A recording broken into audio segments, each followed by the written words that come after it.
Does your business provide a quality service or product? If the answer is yes, then there is a combination of tactics that can be customized to fit your unique business that makes your business super profitable, creates wealth, and makes a difference in the process. I know this because I've built a few tiny businesses to more than $70 million. You're listening to the Entrepreneurs Radio Show. Conversations with self-made millionaires and high-level entrepreneurs that will grow your business.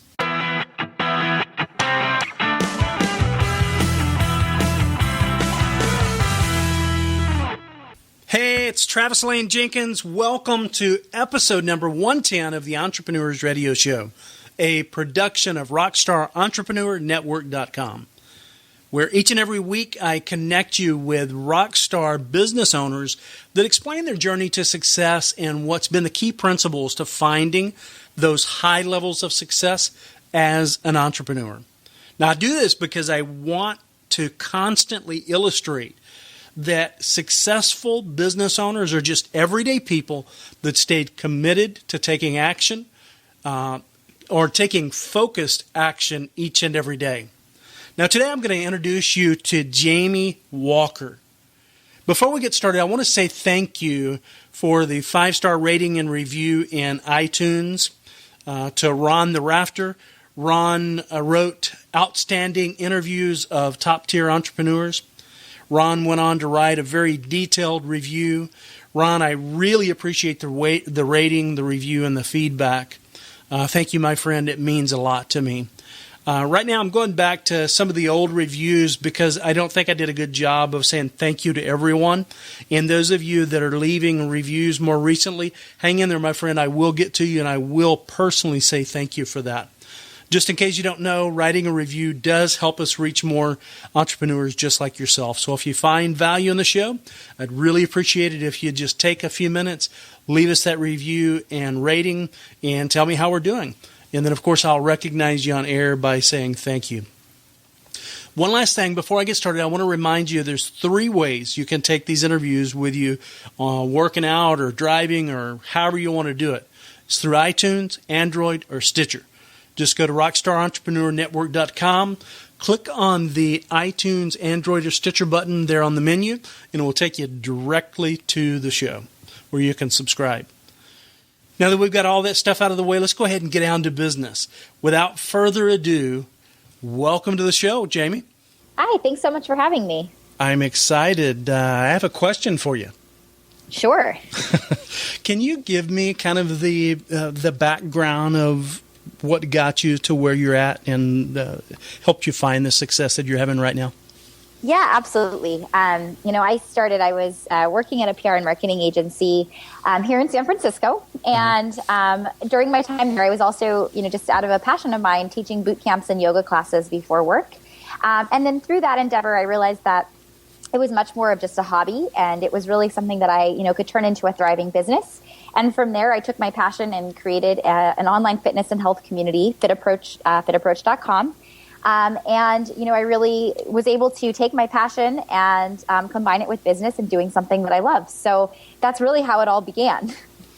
Well, so it was just that easy for you. Business does come easier to some people than others.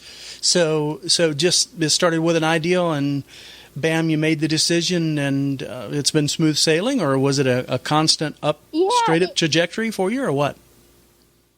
It wasn't easy. It definitely took me years to realize that that's the path that I was going to go down. And it definitely wasn't easy. It's always, paved with lots of challenges anytime you're going to start a new business or go out on your own. I think quitting my full-time job was probably the hardest decision I've ever actually made. So that took me, probably a good several months before I actually took the leap and, really had the belief in myself that I could make it work. And then, from there, once I had started with my business partner, when we started Fit Approach, we just had we got kind of lucky. We both had a similar passion and both had shared the same vision, and we have very complementary skills. So, I often think that when you go it completely alone, it can be a lot harder. But having somebody to sort of share the burden with has always been really helpful, and, sort of having a support system built in. Right. So now, how long have you been doing this? We launched Fit Approach in 2011, so it's been about 3 years. Mm-hmm. And yeah, definitely having a partner. There's pros and cons to having a partner. You know, it's got to be somebody that you definitely. I think you spend more time with them than you would in a marriage. You do. We joke all the time that, we are work wives. And, when her husband can't get a hold of her, he'll often text or call me because he knows we're, typically together. So you do have to be very comfortable with that person. And I think I got really lucky because she's actually my cousin, sort of basically a sister. And we have very complementary skills and we've always worked well together. And I think if you're choosing a partner, you better make sure you like the person and that you can work well with them because, as you said, it can often be a super challenging, endeavor if you take on with somebody who you think you kind of like or you think might work well with you, and then, that can all fall apart. Yeah, you've really got to like them because I've been in a partnership with someone that I kind of liked, and they drove me crazy. Yeah. And I'm sure I drove him crazy also, and that's just kind of the way things are. So, how long did it take before you started finding success? You were able to replace your income. And the reason why I dig into this is I think it's illustrative for so many people to see that the road is not always as straight up and as easy as most people paint it. And to me, you've probably had faster success than most. And I like to kind of uncover what it is, what those keys are, so that other people can apply those same strategies to their business, right? Yeah, absolutely. I think that, success obviously is all very relative. In terms of, really feeling like we had hit our stride and finding sort of it was kind of a moment where we were like, okay, you know what, this is viable, this is working. And it took a lot of time. It didn't happen overnight. We really focused on in the beginning, we bootstrapped our whole business. We focused on building the community first. And through that, we went about, over a year before we even started monetizing anything. And then we realized we had this huge valuable asset in front of us that we had built. Like we had really put in the time, the energy, got the dirt under our fingernails to do it. And then by that point, we were able to more easily approach, the brands that we work with now and actually make, some profit out of it. So it was something that really required a lot of upfront legwork, a lot of investment, both time, energy, and resources on both of our parts. And, a lot of sleepless nights. I mean, there were definitely times where I was like, what did I do? Like I would wake up, having nightmares and, went from like a very financially stable, like corporate kind of career into, sort of the unknown. And that's the risk I think you have to be willing to take when you do this. Right. So it sounds to me, I'm hearing the underpinnings of some different ways that you've monetized the business. And based on your last statement, it sounds to me like one of those ways of monetizing the business is possibly through corporate sponsorship or something like that. Well, yeah, so we have a very active and engaged online fitness community, over 3,700 ambassadors, most of whom are online fitness bloggers and social media influencers. Mm-hmm. And because of that, because it's such an engaged community and they have power, sort of beyond us, brands often approach us and want to work with us to, get exposure within our community. So we have the luxury of sort of picking and choosing who we want to work with based on, do we believe in the product or the brand or the service? And then, we go from there. We introduce it to our community and we'll often do campaigns with brands, that involve social media to even events. We've done sort of a whole host of different things and it's really fun. We get to be creative every day and we get to work with people that we really like. Well, I like that because you're thinking multi-directional for monetization of the business. A lot of times people focus on making the money from their thing, from their widget or from their service, when there's really a lot of different ways that you can bring revenue into a business, especially once you build a community, right? That's right. Yeah. I mean, and I think you have to be able to I think it's really hard to sort of base your entire business around one revenue model. And the reason being is that, you have to be prepared to adapt and adjust because once you get into it, things might not work exactly how you thought they were going to work. So I think at the very least, be very open to other possibilities. And if something seems to sort of be like you're kind of feeling like there's something working, something sort of coming to you, and you're like, you know what, just go for it, give it a try, because you never know, where you're actually going to be successful. I think for us, that learning came very early on. We were like, you know what, the classes that we're doing are great, but the overhead to, open a facility and do all of those things, we're not really sure that we want to be there just yet, really, invest that much. And so this was a better way for us to really get the business off the ground and thrive. And so it sort of worked out. I always say it was a series of happy accidents to where we got today. I like that. I like the fact that you stayed open to the possibility of other things, because a lot of times now you do need to be as being a business owner or going into business for yourself. You do need to be stubborn, but you don't need to be one-wayed. I think maybe a better word would be you need to have tenacity rather than being stubborn. And so you allowed this whole thing to kind of unfold in an unplanned way and ride it, for the lack of a better term. Is that what you were going to add to that? Yeah, that's exactly right. I think that's the best way to put it. I often will say that I'm an extremely stubborn person. But, I also think that I am very open. And I do, I will listen. If someone's telling me like, this could be better, we could be doing it that way. And I think that's important, is having, that openness and the ability to shift and change and adapt, but still holding on to sort of the core value of what you're trying to create. I think never really losing that, the core is fine, but if you have to lose some of the little details to make it better, I think that's a good thing. Right. I agree with you. So I'm probably coming at you from a complete different angle, but I love to understand the journey of entrepreneurs. I like to understand what is working, what isn't for them. And so is there what other types of monetization are you guys doing right now? Or do you share those things? Well, we have a storefront, so we do sell some apparel and also products. So we do partner with, some of the partners, our brand partners even, will make custom items for us, and then we make some of our own items, and we have a storefront. So that's another way that we monetize. We also, have partnerships with different conferences, and like I said, we do a lot of sort of fitness-based themed events. So we will help sort of get influencers in the door. We'll help with sort of some of the logistics and the planning and that kind of thing. So those are some of the different ways that we monetize just beyond the direct brand social media type relationships. Mm-hmm. Do you have any affiliate relationships with, say, companies that you really believe in? And so if you feel like someone's a good fit for something, you'll send them that direction?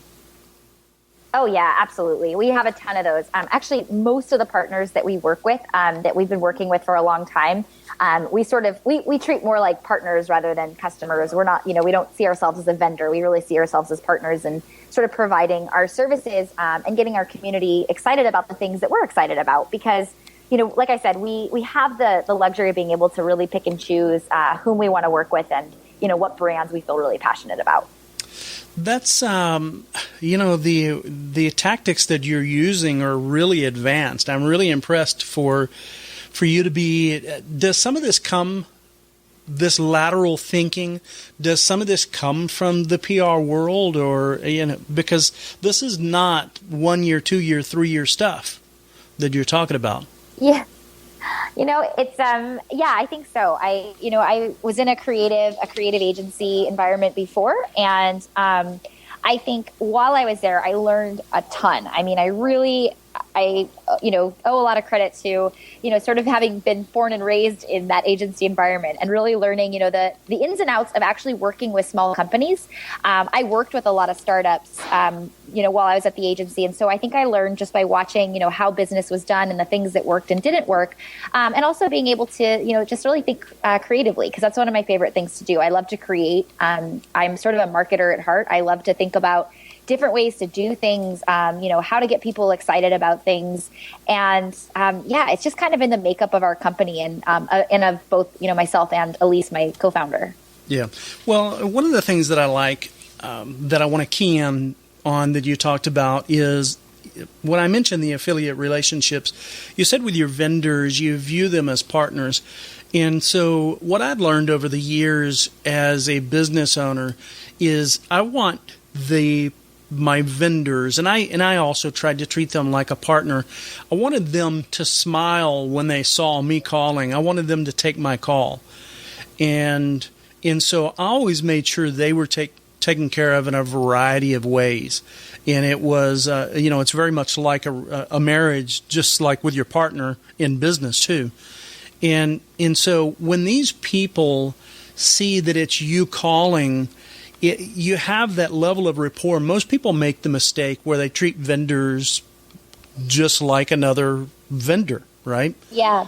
And that's absolutely right. And I think you're hitting the nail on the head. It's so important to be able to establish a rapport and a relationship with the people that you work with, because I think it gives you an opportunity to really expand on the opportunity at hand. It just adds a layer of, potential to the relationship. Yeah, the when you treat a vendor just like another vendor, well, it's reciprocated to you. That's the same treatment that you get back. When you have a relationship, they become a sales force of yours. So these guys would bring me business all the time. Now, I sincerely liked these people also. So the business that they brought me was just a bonus. And I believe in treating people the way that I wanted to be treated. But the compounding effect that I noticed over the years that allowed me just to completely dominate my competition, that was one of the secret ingredients, is I had rapport with all of the vendors and I treated them the way that I wanted to. So, we'd go to games and we'd do things together. And when you have a sales force that's not on your payroll and they're referring you because they know, like, and trust you and believe in you, it's extremely powerful. And that sounds like kind of the network that you were describing earlier with the 3,700 people online. Yeah, it's worked really well for us, and we're very invested in sort of that organic sort of community feel. I mean, we are a community. That's the essence of what we do. So we like to approach all of our working relationships that way. How did you build the community? Oh my gosh, a ton of legwork, honestly. We really started out by writing content. Like I said, I was teaching boot camp and yoga classes for 6+ years, just out of a passion of mine. I'm an ultra marathoner. I'm a yoga instructor. So I started writing a lot. People would always ask me, how do I get into doing longer distance running? Or can you tell me more about like your yoga practice and this and that? So I would write a lot of articles, and we would use, social media channels to really start interacting with people who were like-minded or who could be potentially interested in, kind of joining forces and becoming part of the community. And then, we worked on just like getting that out there and starting to push it and really just develop relationships with people even online. We were very good about, remembering and following up with people. And then it sort of happened, again, the happy accident thing comes up.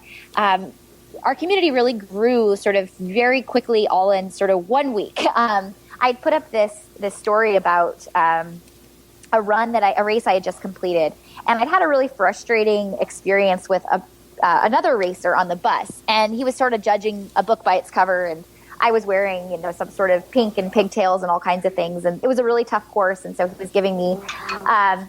He was just kind of messing with me on the bus, and it was too early in the morning for it, so I was a little bit cranky about it, and I was telling my team about it, and then I decided to write a post about it, and I brought my team pink shoelaces, and we started wearing them as like a symbol of, it doesn't matter, what you wear, who you look, or what you look like, and that kind of thing.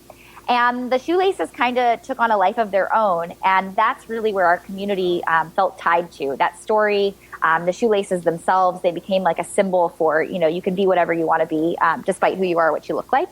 And that's really how the movement started. It became a hashtag on Twitter, and from there it sort of exploded. I like that story. So let me ask you a kind of a left brain question on that. How are you driving traffic to this content? Were you doing any paid traffic to drive it there, or was it all organic? again, we were bootstrapping, so we didn't really have the resources to do any sort of paid, driving traffic in any paid ways. So what we did is I literally would go home every night after we'd work a full day. I would find something good to watch on TV, and I would go and I would read blogs, and I would comment on blogs and interact with people on Twitter. Like, I would get down a rabbit hole, and I would do that, 4 to 5 hours every night. And I'm not even kidding. I mean, it was just a lot of legwork. It was developing those relationships that we were talking about earlier that really drove the traffic to that site and, helped us establish ourselves in the fitness blogging community. Interesting. Okay. So, yeah, a very labor-intensive process to get down there. And, and for me, I find it difficult to even – there's so many channels to keep up with today, Facebook, LinkedIn, Twitter. What do you feel like are the most important social channels for you, and why? Oh, gosh. They're really all very important for us. I mean, I'm a big Instagram and Twitter user, just, personally. And for our business, we really have to stay relevant on all of them. We really do utilize almost every social media channel that I can think of. We have a giant community on Google Plus, for instance. So we do a lot of, workout series and cook-alongs and all kinds of things. Our ambassadors, they're even hosting shows on our channel because we have over 620,000 subscribers. We use our Facebook page as a great way where our ambassadors sort of connect, and, we can talk about, brands that we're working with and we love. And we use Twitter all day long just to, keep the conversation flowing between our partners and our, community and anybody else that's listening. So we really do, I don't think there is one channel that's more important than the rest. It's really just staying relevant for us on all of them. Yeah, I do a terrible job of staying up on Twitter, although I love Facebook, and LinkedIn's probably a close second. So I'm much stronger in Facebook, and it seems to be a much better platform for me, although I think that really changes with the type of the business and the industry that it's in. Yeah, and I think that's an important thing to note. I did a panel actually at Twitter on social media for small businesses, and one of the things that I talked about was you just really have to know where your audience is and then address that, and figure out where they're already talking and then be talking there too. For us, because we are such a large community of online influencers, so people that are already engaged in social media, we really have to be on every channel that they're on. And so, we're really engaged sort of on every medium, but that's not a standard for every business. It really depends on, what you do and where your customers are, where your audience is, and that kind of thing. Right. Do you have an avatar for your business? An avatar? No. We have, a logo, and I guess we sort of do. It's they look like little pink sweat drops. Well, no, I mean your ideal client or customer. Oh, I hear you.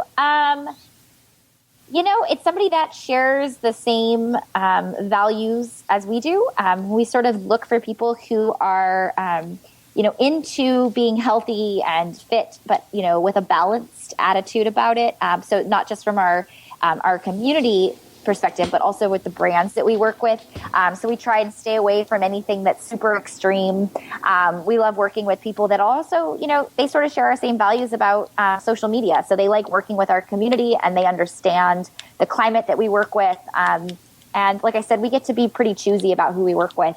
And, we just work with partners that sort of share those same values and ideals. Right. So take me down the path. Explain what Fit Approach is. Yes.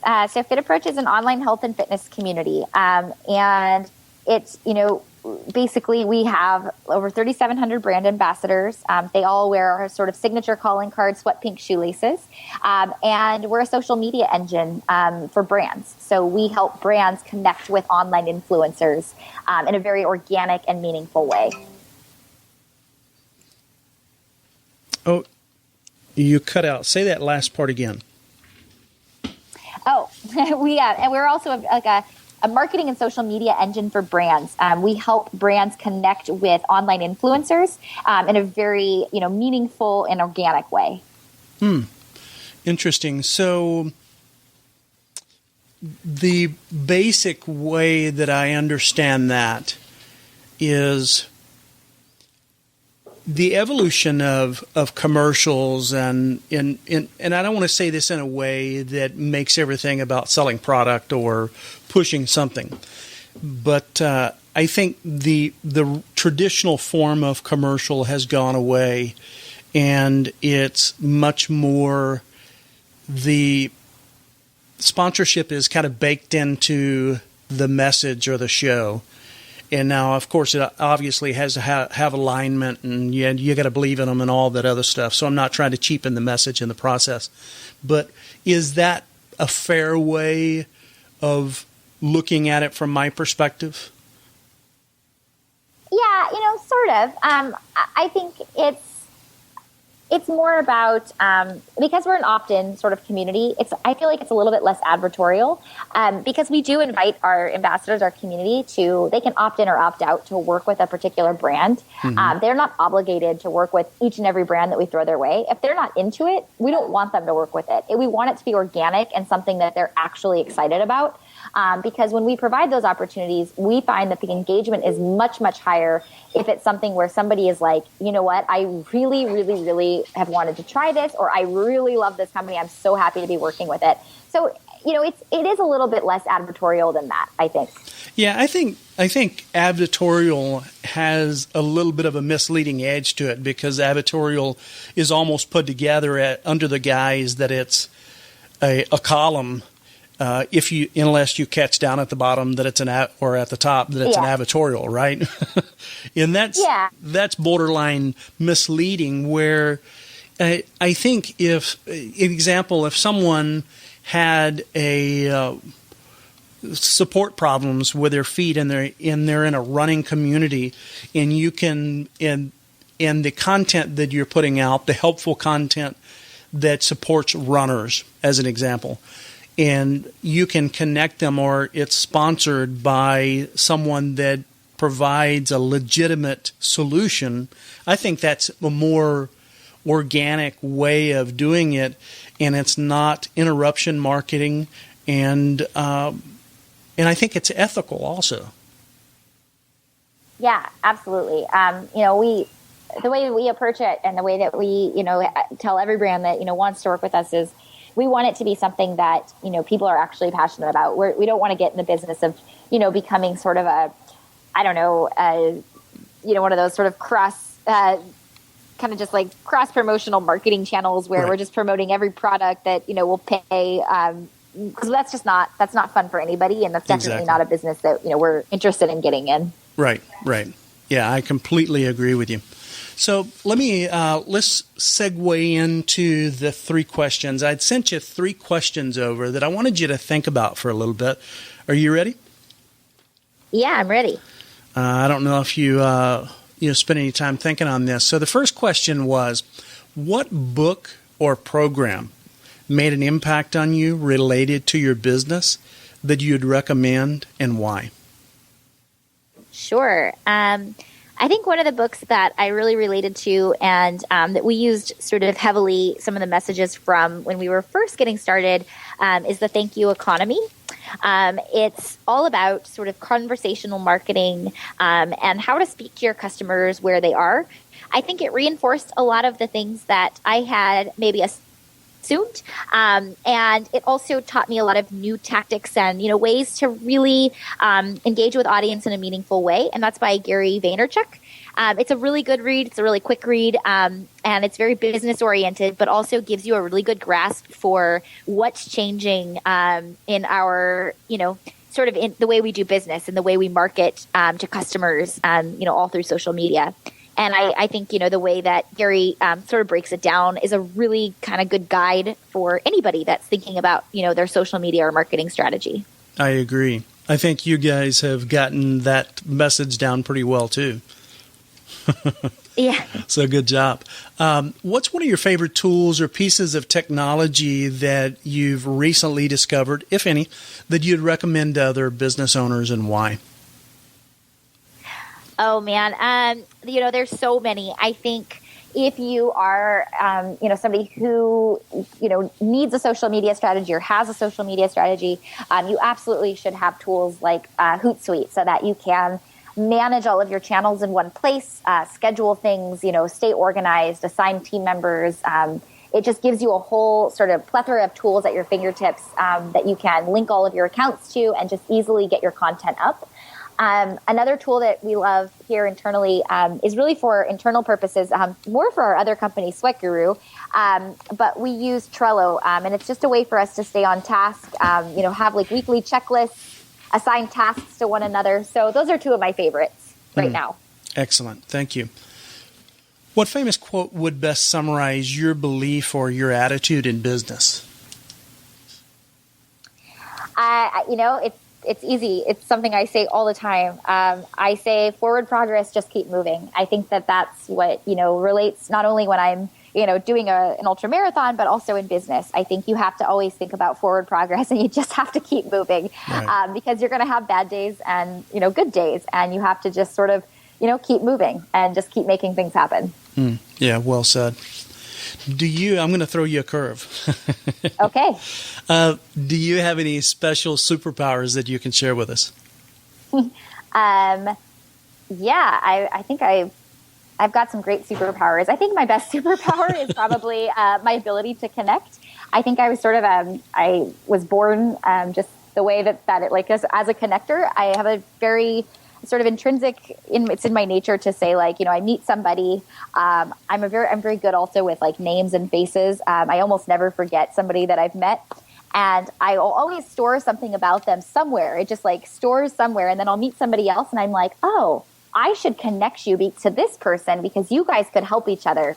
And I think by sort of doing that, it really helped us grow our business because we were able to kind of lean on people that we had supported or connected at one point or another. And I think people often, say, oh, you always are really great about thinking opportunities for me. And so people always are willing to return the favor. That's a great power to have. And you hit it exactly on the head. I was going to say, I think that's critical to the rapid success that you've had. Yeah. How do people connect with you? Oh, they can find me kind of everywhere online, but you can find us at Fit Approach on Twitter. I'm also at Jamie Walker 19. So we've got a couple Twitter handles, and at The Sweat Guru. So we've got 3 that you can find us. Facebook, it's just Fit Approach, and online, www.fitapproach.com and www.sweatguru.com. Excellent. Wonderful. Thank you for that. Remember that you can find all the links to the books and the resources mentioned in the show notes on rockstarentrepreneur.network.com.